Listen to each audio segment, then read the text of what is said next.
देखें, अ, जो हमारे पास सिस्टम है उसमें अच्छे अफसर भी हैं, बुरे अफसर यकीनन हैं। और उसका तरीका यही है कि कोई इंडिपेंडेंट इंक्वायरी करवाना किसी भी वाक़ये की।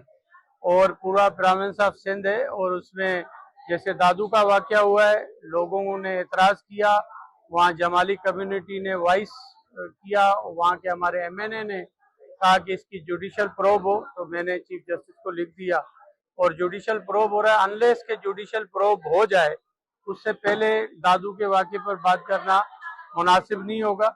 उसके साथ साथ अभी आपने जो बात की है खैरपुर में हुआ है, और उसमें भी मैं चाहूँगा कि मैं इसकी या तो जुडिशियल इंक्वायरी कराऊँ। पहले मैंने रिपोर्ट मंगवाई है और उसमें देखूंगा कि ये जो भी जवाबदार या जो भी लोग वहाँ पर हिट हुए हैं, जो कि पुलिस के मुताबिक वो जवाबदार थे, और आम जो शर कम्युनिटी है खास करके वो कह रही है कि इनोसेंट है। और कोई भी जो भी क्रिमिनल होता है वो कभी भी अपने आप को क्रिमिनल नहीं कहेगा, वो इनोसेंट ही कहता है। ये तो रूल ऑफ लॉ ही है, आप समझते हैं। आप अगर जेलों में चले जाएंगे, 50-50 खूनों में लोग होते हैं, वो भी कह रहे होते हैं कि हमने तो कुछ नहीं किया, हम बड़े शरीफ लोग हैं। तो मैं कहूँगा कि हर चीज़ का तरीका ये है कि इंडिपेंडेंट थर्ड पार्टी इंक्वायरी हो और उसमें इंक्वायरी होगी। डैमेज की बात ये नहीं है। देखिए, सिंध में जो क्राइम रेट है वो कम हुआ है और उसमें पुलिस का बहुत बड़ा उसमें अमल दखल है।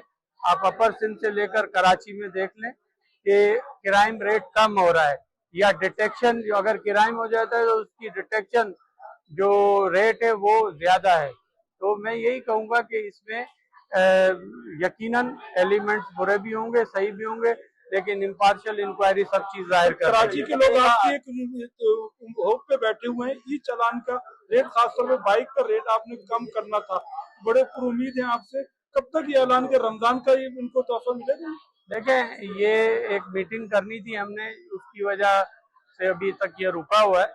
और उसमें यकीनन मैं नहीं चाहता कि आवाम पर बोझ हो, और हम चाहते हैं कि बहुत बेहतर तरीके से यहाँ पर स्मूथ ट्रैफिक चले। और काफी लोग अच्छे भी हो गए हैं और लॉ को इसको मान भी रहे हैं। और उम्मीद मुझे यही है कि कराची के शहरी और सिंध प्रोविंस के शहरी जब यहाँ पर मुख्तलिफ इलाकों से आते हैं तो ट्रैफिक कवानीन का ख्याल रखेंगे। ये बताइएगा जैसा कि एक तो डीआईजी है ट्रैफिक के, जिनको हटा दिया गया था, उनके खिलाफ एक इंक्वायरी चल रही है कि वो किसी के अगवा में मुलव्वस है। उसके बताइए क्या वजूहत है। दूसरा ये कि वो जो प्रिया कुमारी के हवाले से आईजी साहब ने कहा था सीनेट में कि वो किसी के पास मौजूद है, तो पुलिस क्यों नहीं उसको अभी तक बाजियाब करा रही? मेरे इलम में नहीं है प्रिया कुमारी का कि आईजी साहब ने कोई सेनेट में बयान दिया है, वो आप आईजी साहब से पूछ लीजिएगा।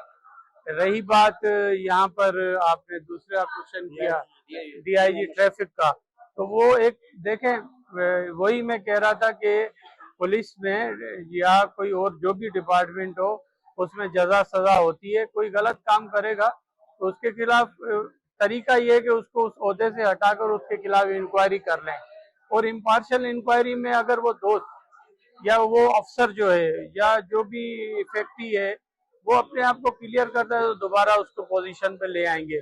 अभी कबल वक्त है मेरा उस पर कमेंट्स करना। मैं पुलिस डिपार्टमेंट को हेड कर रहा हूँ और बुरी बात है कि मैं अपने किसी अफसर के खिलाफ प्री जजमेंट दे दूँ।